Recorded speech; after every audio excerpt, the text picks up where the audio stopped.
अभी अभी सावनी और रंजीत में घमासान युद्ध हो चुका था।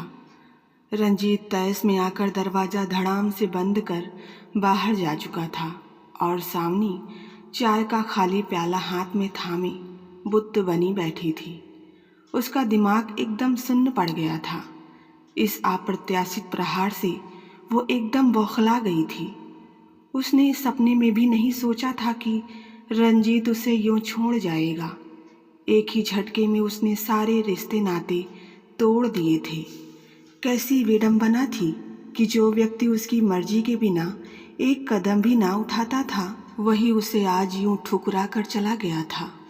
जो पुरुष उसके बिना एक पल भी नहीं रह पाता था, उसे अब उसकी शक्ल देखना तक गंवारा ना था। जीत में यह बदलाव धीरे धीरे आया था। पहले उसकी दिनचर्या बदली थी। डार्लिंग, जीत ने कहा था, हमारा रविवार का पिक्चर का प्रोग्राम कैंसिल। मुझे कुछ छात्रों के शोध कार्य जांचने हैं, उनका मार्गदर्शन करना है। ठीक है, उसने सिर हिलाया। ये सब तो एक कॉलेज के प्रोफेसर की कार्यशैली में शामिल ही था। इसमें कोई नई बात ना थी। फिर नित नए बहाने बनने लगे। आज स्टाफ मीटिंग है तो आज कुछ और। इस पर भी उसे कोई शक नहीं हुआ। पर एक दिन उसने रंजीत को रंगे हाथों पकड़ लिया। सावनी अपनी अमेरिकन सहेली एलिना के साथ सुपरमार्केट में खरीदारी कर रही थी कि एलिना ने उसे कोचते हुए कहा, सावनी, उधर देख, तेरा हस्बैंड बैठा है वहाँ उस कॉफ़ी शॉप में। और ये उसके साथ कौन है भाई? ये तो कोई स्टूडेंट दिखती है, पर इन्हें देखने से तो नहीं लगता कि ये पढ़ाई लिखाई की बातें कर रहे हैं। यार, मुझे तो कुछ दाल में काला नजर आता है। सच तो ये है कि मैंने एक उड़ती हुई खबर सुनी थी कि तेरे पति का किसी छात्रा के साथ चक्कर चल रहा है। आज अपनी आंखों से देख भी लिया। सावनी का चेहरा फक पड़ गया था। सावनी, तो अपने पति की लगाम कसकर रख, नहीं तो बाद में पछताना पड़ेगा। सावनी गुस्से से होंठ चबाते हुए बोली, आने दो जीत को। घर पर आज उसकी ऐसी खबर लूंगी कि जिंदगी भर याद रखेगा। अरे, उसे अपनी पद की गरिमा का भी ख्याल नहीं।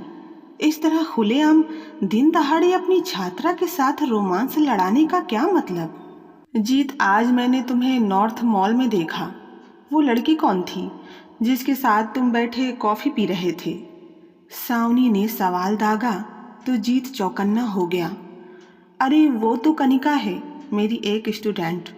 शोध कार्य कर रही है और जब तक मुझसे मदद मांगने आ जाती है। लेकिन यह काम कॉलेज में या अपने घर में भी तो हो सकता है। तुम जानते हो, पब्लिक प्लेस में तुम्हें किसी लड़की के साथ देखकर लोग इसका गलत मतलब निकाल सकते हैं। वह खोद खोद कर जीत से सवाल पूछती रही। आखिर सच्चाई सामने आ ही गई। अब असली बात सुन ही लो तो बेहतर है।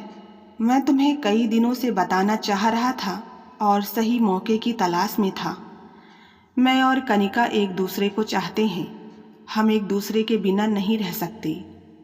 उसे एक झटका लगा। ये क्या कह रहे हो जीत? ये क्या तुम्हारी प्यार करने की उम्र है? प्यार करने की कोई उम्र नहीं होती, जीत ने कहा। हमने तय कर लिया है कि हम एक दूसरे के बिना नहीं रह सकते। मुझे तुमसे तलाक चाहिए। तलाक? सावनी के दिमाग में जैसे एक हथौड़ा लगा। एक बारगी तलाक की मांग? तो मामला यहाँ तक पहुँच चुका है, उसने सोचा। जीत, ये तुम क्या कह रहे हो? उसके होंठ भर आए। हमने प्रेम विवाह किया था, इतने साल साथ बिताए हैं। क्या यह बात तुम्हारे लिए कोई मायने नहीं रखती? देखो, मैं तुमसे बहस नहीं करना चाहता। मैं तुम्हें सिर्फ इतना बताना चाहता हूँ कि मेरा इरादा अटल है। मुझे तुमसे तलाक चाहिए। बस, मैं और कनिका शादी के बंधन में बंधना चाहते हैं। जीत, उसके मुंह से एक हृदय विदारक चीख निकली, पर वो कहाँ पसीजने वाला था। सावनी के गिड़गिड़ाने और उसके आंसुओं का उस पर कोई असर नहीं हुआ। मैं अपना सामान लेकर हमेशा के लिए जा रहा हूँ, इतना कहकर जीत कमरे में पैकिंग करने चला गया। वो बुत बनी बैठी रही। अब क्या करे वो? उसने अपने से सवाल किया। इस देश में ये सब होता ही रहता था। रोज जोड़े बदलते हैं, मानो जुराब के जोड़े हों। शादी के बंधन की कोई मान्यता ही ना थी। मन भर गया तो अलग हो गए, आज इसके साथ तो कल किसी और के साथ। अब वो भी इस जमात में शामिल हो जाएगी। तलाकशुदा, परित्यक्ता, पति की ठुकराई हुई, अकेली, गतिहीन, एक बिना मस्तूल की नाव की तरह डूबती उतराती। कल तक उसकी सखी सहेलियां उससे रश्क करती थी। आपस में बातें करते हुए वे कहती, कितना सीधा पति मिला है शावनी को, उसके इशारों पर नाचता है। सबसे बड़ी बात यह है कि वो शावनी को छोड़कर किसी और की तरफ देखता भी नहीं। भाई शावनी, हमें भी ये गुर बताओ कि अपने पति को कैसे वश में रखा जाता है। सावनी हंस देती, मेरा मियाँ शादी से पहले अपनी माँ का पल्लू थामे रहता था, अब मेरे आंचल से बंधा हुआ है। वे सब ठहाका लगाकर हंसती और सावनी फूली न समाती। पर पलक झपकते ही उसका नीड बिखर गया था। उसके सपनों का महल ताश के पत्तों सा भर भरा कर गिर गया था। अब क्या करे वो? इंडिया चली जाए, पर वहाँ उसके लिए कौन बैठा था? उसे जीत के शब्द याद आए, मैं कनिका के बिना जी नहीं सकता। वो विद्रूप सी हंसी हंसी। यही सब तो जीत ने एक दिन उससे भी कहा था। अचानक शावनी पिछली यादों में खो गई। वो उस समय कनिका की उम्र की ही थी। कॉलेज में पहले ही दिन उसकी सहेलियों ने उससे कहा, तुझे तो खुश होना चाहिए कि तू इंग्लिश में ऑनर्स कर रही है और तेरा प्रोफेसर है रंजीत कटारिया। क्यों, कोई तोप है वो? उसने लापरवाही से कहा। अरे तू उसे देख लेगी तो अपने होश खो बैठेगी। कितना हैंडसम है वो। फिल्म स्टार है क्या? अरे फिल्म स्टार से भी बढ़कर है। फिल्म स्टार में सिर्फ शक्ल होती है, उसमें शक्ल और अक्ल दोनों है। अरे कॉलेज की लड़कियां उसके आगे पीछे मंडराती हैं, पर वो है कि किसी को घास नहीं डालता। क्यों भला? उसे कुतूहल हुआ। क्या बताएं, बड़ा ही रूखा है, एकदम नीरस घुन्ना। बस यूँ समझो कि किताबी कीड़ा है। नाक की सीध में क्लास में आता है और पढ़ाकर चला जाता है। ना किसी से लेना ना देना, किसी लड़की की ओर ताकता भी नहीं। अच्छा, लगी शर्त। मैं दावे से कहती हूँ कि फर्स्ट ईयर ख़त्म होते होते प्रोफेसर साहब मेरी जेब में होंगे। अगर जीत गई तो तुम्हें मुझे ताज होटल में दावत देनी होगी, और अगर ऐसा नहीं हुआ तो मैं तुम लोगों को चौपाटी पर चाट खिलाऊंगी। डन। उन्होंने परस्पर हाथ मिलाया। अब मिशन कटारिया शुरू हुआ। सावनी जानबूझकर रंजीत का ध्यान अपनी तरफ खींचने का प्रयास करती।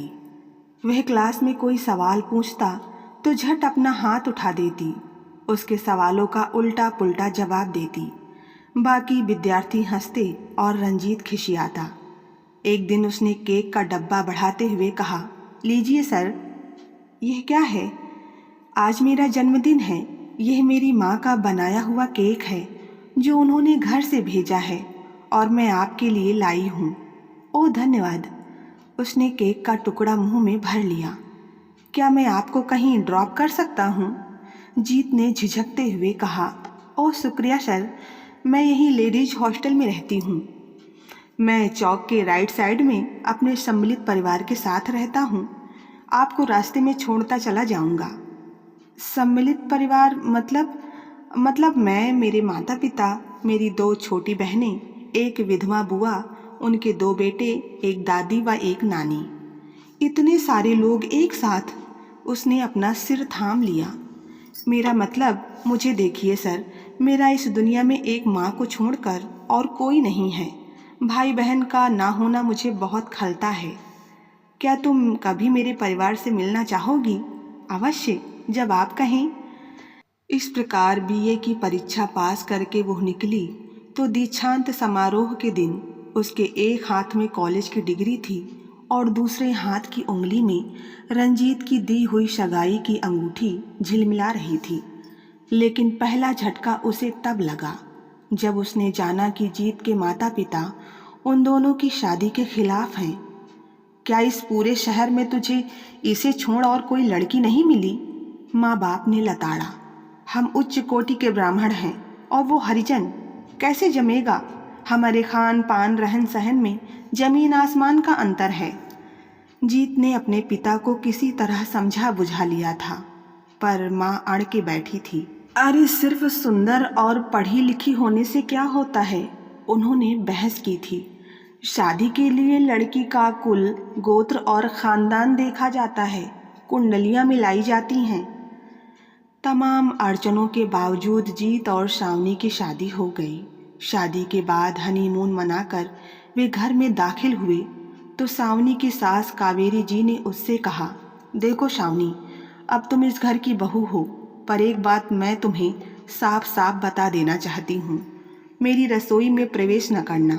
मेरी सास छुआछूत बहुत मानती हैं और किसी का छुआ नहीं खाती। जी, सावनी बोली, पर उसका सर्वांग सुलग उठा। एक बात और, सवेरे जब उठो तो अपनी नाइटी बदल कर सलवार कमीज या साड़ी पहनकर बाहर आना। घर के बड़े बूढ़ों का थोड़ा बहुत लिहाज तो करना ही पड़ेगा। जी, सावनी बोली। उसने मन ही मन अपने दांत पीसे। घर में घुसते ही इतनी हिदायतें, बंदिशें। घर भी क्या था, एक खंडहर, बदरंग दीवारें, जगह जगह से प्लास्टर उखड़ा हुआ, दड़बे जैसे कमरे। उसे और जीत को सबसे अच्छा कमरा दिया गया था। कमरा क्या, एक कोठरी थी। एक बात उसे बहुत अखरती थी, देर रात तक घर के लोग जागते रहते थे। जीत के पिता दमे के मरीज थे और निरंतर खांसते रहते। सवेरे 5 बजे सास उठ जाती और किचन में खटर पटर करने लगती। आज पार्क में बैठे बैठे उसने जीत के कंधे पर सिर रख दिया।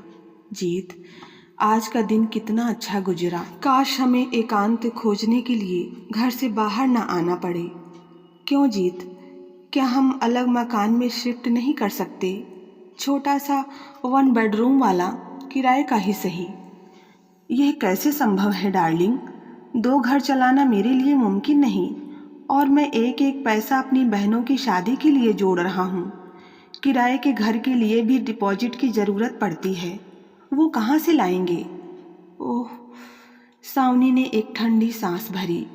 तो सारा खेल पैसों का है, तो कम से कम मुझे ही कोई नौकरी कर लेने दो, उसने कहा। घर पर तो अम्मा मुझे किसी काम को हाथ नहीं लगाने देती और मैं दिन भर बैठी बोर होती रहती हूँ। तुम नौकरी करोगी? हाँ, इसमें हरज ही क्या है। मैं ग्रेजुएट हूँ और मैंने सेक्रेटरी का कोर्स भी किया हुआ है। उस रोज़ मेरी सहेली रमा मिली थी। वो बता रही थी कि चौक में एक प्राइवेट कंपनी में रिसेप्शनिस्ट की पोस्ट खाली है। वेतन भी ठीक है और काम भी हल्का है। क्या कहते हो? ठीक है, तुम्हें जचे तो कर लो। सावनी अपनी नई नौकरी पर लग गई तो उसे बहुत अच्छा लगा। उसके सहकर्मी बड़े मिलनसार थे, पर अपने बॉस रावत को लेकर वो तनिक उलझन में पड़ गई। उसके बॉस जरा रंगीन मिजाज के थे। उनकी आदत थी कि दफ्तर में घुसते ही स्टाफ की लड़कियों को छेड़ते, उनसे चुहल करते, सबसे हाय हेलो करते। वे सावनी की मेज पर रुकते, उससे थोड़ी देर बतियाते, फिर अपने कैबिन में दाखिल होते। इस रोमियो से जरा बचकर रहना, उसे उसके सहकर्मियों ने आगाह किया। ये सब लड़कियों से फ्लर्ट करता है, उनके करीब आने की कोशिश करता है, इससे दूरी बनाए रखना। एक दिन रावत ने उसे बुलाया। मिस सावनी, मुझे मालूम हुआ है कि तुमने सेक्रेटरी का कोर्स किया हुआ है। मेरी स्टेनो छुट्टी पर गई हुई है। अगर कुछ दिन तुम उसका काम भी संभाल लो तो मैं तुम्हारा आभारी होऊंगा। भला वो कैसे इनकार कर सकती थी। जब तब उसका इंटरकॉम बज उठता। सावनी, मेरे कैबिन में आना, एक लेटर डिडक्ट करना है। एक बार तो वो लिफ्ट से नीचे जा रही थी कि रावत भी लिफ्ट में आ गया और उसकी कमर में हाथ डाल दिया। वो हड़बड़ा गई। आज वो कैंटीन में बैठी घर से लाया हुआ सैंडविच खा रही थी कि उसके सहकर्मियों ने प्रवेश किया। हेलो सावनी, कैसा चल रहा है? सावनी की आंखों में आंसू छलक आए। मैं ये नौकरी छोड़ दूंगी, वह बोली। तुम क्यों नौकरी छोड़ोगी? नौकरी तो उसे छोड़नी पड़ेगी। हाँ, हम सब उसके बर्ताव से तंग आ गए हैं। शर्मा ने कहा, हम उसे ऐसा सबक सिखाना चाहते हैं कि वो दोबारा कभी लड़कियों को छेड़ने की हिम्मत नहीं करेगा। हमने एक प्लान बनाया है, जोशी ने कहा। तुम साथ दो तो ही इसे अंजाम दिया जा सकता है। क्या मतलब? उन्होंने उसे बताया तो वो सोच में पड़ गई। ओह, मुझे नहीं लगता कि मैं यह सब कर पाऊंगी, वह बोली। सोच लो, हम तुम्हें इस काम के लिए 2 लाख रुपए देंगे। 2 लाख? वो चकित हुई। हाँ, हमने ये रुपए चंदा मांगकर इकट्ठे किए हैं। हम किसी भी कीमत पर रावत को यहाँ से भगाना चाहते हैं। उसने मेरी बहन का जीवन बर्बाद कर दिया। वो इसकी चिकनी चुपड़ी बातों में आ गई और इसे दिल दे बैठी। वो सोचती थी कि यह अपनी पत्नी को तलाक देकर उससे शादी कर लेगा, पर इसने उसे धोखा दिया। मेरी बहन अपना मानसिक संतुलन खो बैठी है। लेकिन इस काम में बड़ा जोखिम है, उसने आपत्ति की। बिल्कुल नहीं, बात हम चारों के बीच रहेगी, किसी और को कानो कान खबर भी न होगी। सोच लो, 5 मिनट के काम के लिए 2 लाख मिल रहे हैं। वह उधेड़ बुन में पड़ी रही। बड़ी विषम परिस्थिति थी। पैसा उसकी कमजोरी था। इतने सारे पैसे हाथ आ गए तो उसकी सारी मुश्किलें दूर हो जाएंगी। वह और जीत एक अलग मकान किराए पर ले लेंगे और जिंदगी का भरपूर आनंद उठाएंगे। काफ़ी सोच विचार के बाद उसने निश्चय कर लिया। हमेशा की तरह रावत ने उसे बुलाया। वो शॉर्ट हैंड की नोटबुक लेकर गई। फिर रावत ने साथ कॉफ़ी पीने की फरमाइश की। वह उसे कॉफ़ी का प्याला थमा रही थी कि प्याला छलक गया और गरम गरम कॉफ़ी उसके हाथों पर गिर गई। प्याला उसके हाथ से छूटकर छन्न से जमीन पर जा गिरा। उसके मुंह से चीख निकली। अरे, जरा सी कॉफ़ी ही तो गिरी है, इसमें इतना परेशान होने की क्या बात है, रावत ने कहा। पर उस पर तो जैसे पागलपन सवार हो गया था। वो फिर जोर से चीखी। क्या हुआ? हाथ जल गया क्या? देखूं तो। रावत ने उसका हाथ थामा। उसने उसका हाथ झटक दिया। मुझे हाथ मत लगाना, मुझसे दूर रहो, बदमाश कहीं के। रावत हक्का बक्का रह गया। यह क्या बक रही हो? तुम होश में तो हो? तभी अचानक कैबिन का द्वार खुला और 4 लोग अंदर घुस आए। क्या बात है? यह हंगामा कैसा है? सावनी उन लोगों को देखकर रोते हुए बोली, इस आदमी ने मुझे रेप करने की कोशिश की। रावत का चेहरा पीला पड़ गया। यह झूठ है, मैंने इसे हाथ भी नहीं लगाया। इसने मुझसे हाथापाई की, मुझे अपनी। सावनी फूट फूट कर रोने लगी। कैबिन में भीड़ इकट्ठा हो गई थी। कुछ के हाथों में कैमरे थे। वे धड़ाधड़ तस्वीरें ले रहे थे। दरअसल वे टीवी और अखबार वाले थे। हमने पुलिस को खबर कर दी है, किसी ने कहा। नहीं, पुलिस को मत बुलाओ, रावत गिड़गिड़ा रहा था। आप लोग जानते हैं कि ये इल्ज़ाम सरासर झूठा है। आप जो चाहें मैं करने के लिए तैयार हूँ। मैं इज्जतदार आदमी हूँ। सावनी जब घर पहुंची तो घर के लोग टीवी के इर्द गिर्द बैठे थे। जीत का चेहरा उतरा हुआ था। ये सब क्या है? जीत ने पूछा। जीत, उसकी आंखों से आंसू बह निकले। मैंने तुम्हें बताया तो था कि मेरा बॉस बेहुदा हरकतें करता रहता है। आज वो सारी हदें पार कर गया। यदि ऐसा था तो तुम्हें नौकरी छोड़ देनी चाहिए थी। ये खबर और तुम्हारी शक्ल आज सैकड़ों लोगों ने टीवी पर देखी। मेरी तो इज्जत उतर गई। मैं किसी को मुंह दिखाने के काबिल नहीं रहा। कल कॉलेज के लोग तुम्हारे बारे में उल्टी सीधी बातें करेंगे, सवाल करेंगे, तो मैं क्या जवाब दूंगा? जीत ने अपना सिर थाम लिया।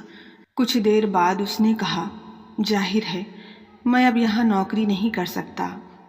चारों तरफ खामोशी पसरी थी। कुछ दिन बाद जीत को अमेरिका से एक ऑफ़र आया, विजिटिंग प्रोफेसर की जॉब के लिए। दरअसल सावनी अपनी एक महिला मित्र जो अमेरिका में रह रही थी, उससे कहकर जीत के लिए जॉब का इंतज़ाम किया था। प्लेन में बैठी सावनी बहुत खुश हो रही थी। उसने अपने मन की मुराद पाली थी, एक तीर से 2 निशान। पैसा के साथ साथ वो ससुराल से भी अलग हो गई। आखिर यही तो चाहती थी वो। अपनी ससुराल के घुटन भरे माहौल से निकल आई थी। उसने जीत को देखा। जो मुंह लटकाए बैठा था। उसे अपने घर वालों से बिछड़ने का बहुत दुख था, मगर सावनी बहुत खुश थी। वो जीत के ऊपर सिर्फ अपना अधिकार चाहती थी। जीत उसके रूप का दीवाना तो था ही, पर वो चाहती थी कि उसका पति सिर्फ उसी का होकर रहे। वो अपने घर वालों को भुलाकर केवल उसकी ही माला जपे। अमेरिका में आकर उसे ऐसा लगा जैसे वो एक निराली दुनिया में आ गई है। उसे और जीत को रहने के लिए एक सुंदर सा बंगला मिल गया। सावनी ने एक डिपार्टमेंटल स्टोर में सेल्स गर्ल की नौकरी कर ली और वहीं उसकी कुछ गहरी दोस्त बन गई। वे लंच टाइम में साथ बैठकर गपशप करती। जीत अपनी नौकरी में व्यस्त रहता, पर जब भी अपने घर वालों से फ़ोन पर बात करता तो बहुत उदास हो जाता। समय बीतता गया। कुछ ही साल में जीत ने अपनी बहनों की शादी करा दी। उसकी दादी, नानी व पिता एक के बाद एक चल बसे। बुआ के बेटों की नौकरी लग गई और वे अपनी माँ को लेकर चले गए। जीत को माँ की चिंता लगी। माँ का अमेरिका आने का बिल्कुल मन न था। कुछ साल वे बेटियों के घर पर रहीं।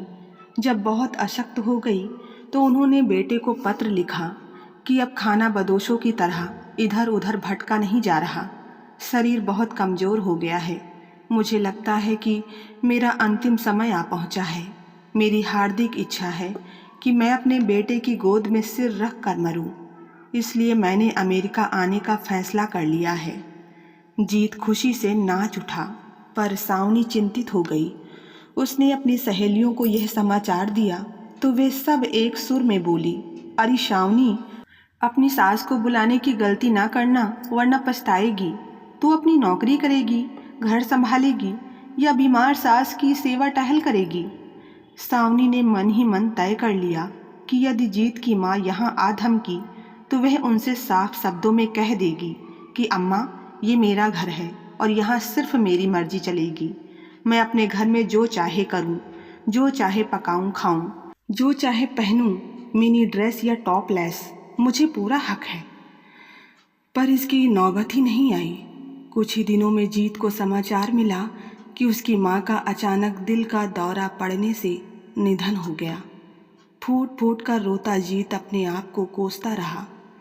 अब मेरा यहाँ बिल्कुल मन नहीं लगता, बहुत अकेलापन महसूस करता हूँ, वह बोला। ऐसा मत कहो डार्लिंग, सावनी ने उससे लिपट कर कहा।